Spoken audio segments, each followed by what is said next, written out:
Hola, buenas tardes. Hoy les vamos a exponer el tema de abusos seriales. Este grupo está conformado por Sebastián Contreras Salazar, Diego Alejandro González Vargas y Alan Snake Fonseca García, que soy yo. Entonces, antes de empezar a decirles qué es un bus serial, les voy a dar un breve contexto de qué es un bus. Un bus es un sistema digital que transfiere datos entre los componentes de una computadora. Suele estar conformado por cables o pistas en un circuito impreso, estructuras como resistores y condensadores, además de circuitos integrados. Entonces, existen dos tipos de transferencia en los buses: la transferencia de un bus en paralelo y en bus en serie. Hay diferencias en el rendimiento y hasta hace unos años se consideraba que el uso apropiado dependía de la longitud física de la conexión. Para cortas distancias se usaba el bus paralelo y para largas se usaba el bus serial o bus de serie. ¿Qué es un bus de serie? En este tipo de bus, los datos son enviados bit a bit y se reconstruyen por medio de registros o rutinas. Está formado por pocos conductores y su ancho de banda depende de la frecuencia. Aunque originalmente fueron usados para conectar dispositivos lentos como un mouse o un teclado, actualmente están usando para conectar dispositivos mucho más rápidos como discos duros, unidades de estado sólido, tarjetas de expansión, etc. Los buses en paralelo no los explicaré en esta exposición, no era el tema que se nos asignó. Entonces voy a proceder a explicarles los dos tipos de transmisión de datos en la red que se nos asignaron.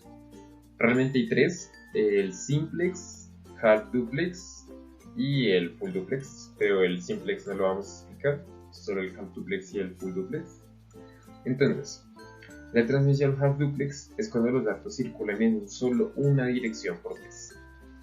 Lo que quiere decir que en el canal de comunicaciones permite alternar la transmisión en dos direcciones, pero no en ambas direcciones simultáneamente. Un ejemplo de esto de nuestra vida cotidiana son las radios, como las redes móviles de comunicación de emergencias o de la policía. Funcionan con transmisiones half duplex, ya que cuando presiona el botón del micrófono para transmitir, no se puede oír a la persona que está en el otro extremo. Si ambas personas en ambos extremos tratan de comunicarse, ninguna relación se va a establecer. Mientras que la full duplex, a diferencia de la transmisión de datos half duplex, los datos pueden circular en ambas direcciones a la vez, simultáneamente. El ancho de banda en este tipo de transmisión se mide en una sola dirección. Un cable de red con 100 MB en modo full duplex tiene un ancho de banda de 100 MB porque los usa tanto de ida como de vuelta. Y un ejemplo de la conexión full duplex en nuestra vida cotidiana es que, aparte de que mejora el rendimiento de la red, se pueden enviar y recibir datos de manera simultánea. El ejemplo que les quería comentar es la comunicación por celular. Ambas personas se pueden oír y hablar al mismo tiempo sin tener que estarse turnando, a comparación de como los radios de policía. Ahora bien, es necesario tener en cuenta algunas características relevantes para poder comprender más sobre los buses seriales.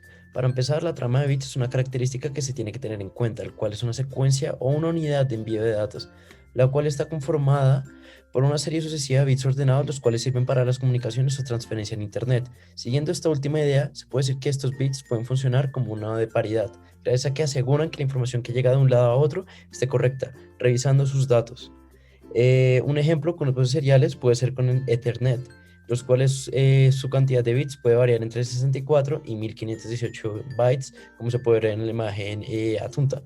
Sin embargo, es necesario saber que esta trama de bits tiene una estructura específica en la que tiene una cabecera, la cual contiene la información del origen, el tipo, entre otros. Tiene una parte central, la cual son los datos que se quieren transferir, y una cola, la cual puede servir para corregir errores y revisar el estado de la información.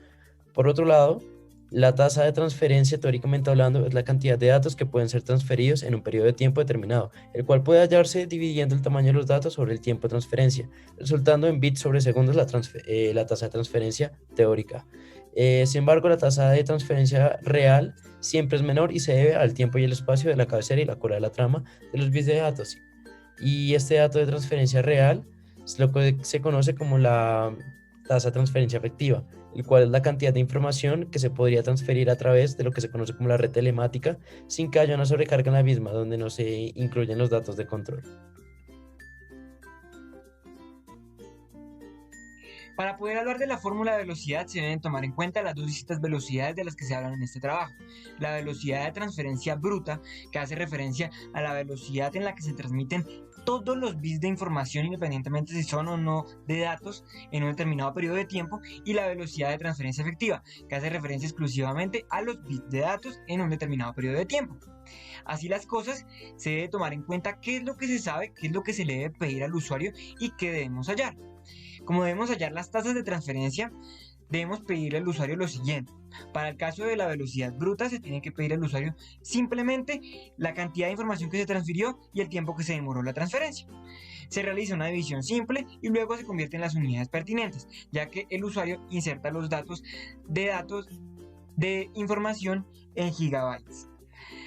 Además, se debe tomar en cuenta la información para la velocidad de transferencia efectiva. En este caso tenemos que pedir al usuario el tamaño de la trama, los bytes que corresponden a control, la información transferida y el tiempo que se hizo la transferencia.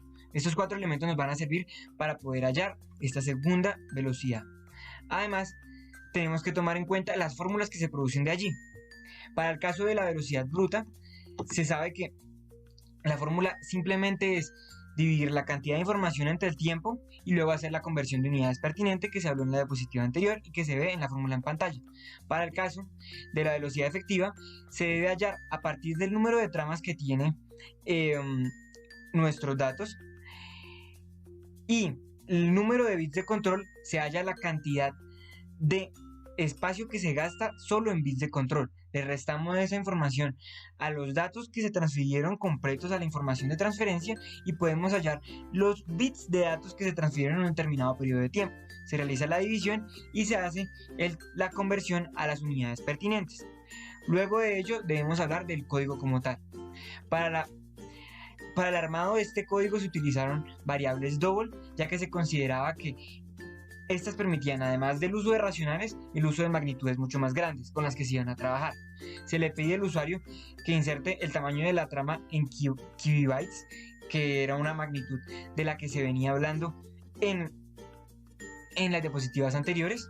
Además se habla del tamaño total de los buses transferidos en gigabytes, que es una unidad realista. Luego se utilizan los bytes de control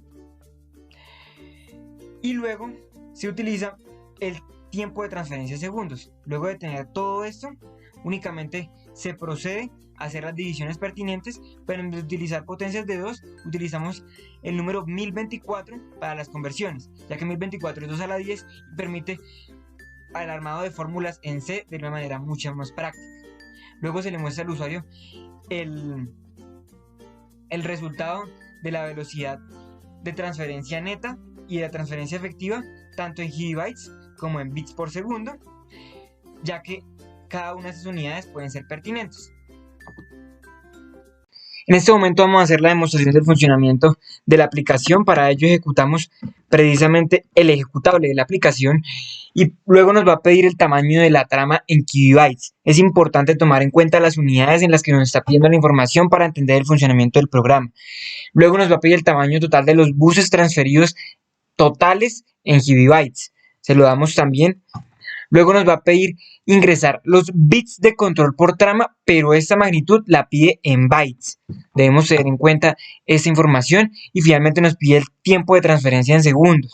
Nos va a botar 4 respuestas. Las 2 primeras hacen referencia a la tasa de transferencia efectiva y tasa de transferencia total de la información en gigabytes por segundo. ¿Por qué es importante esta magnitud? Porque aunque no es la pertinente, es la más manejable. Luego tenemos la pertinente, que es bits por segundo, pero las magnitudes son demasiado grandes como para entenderlas.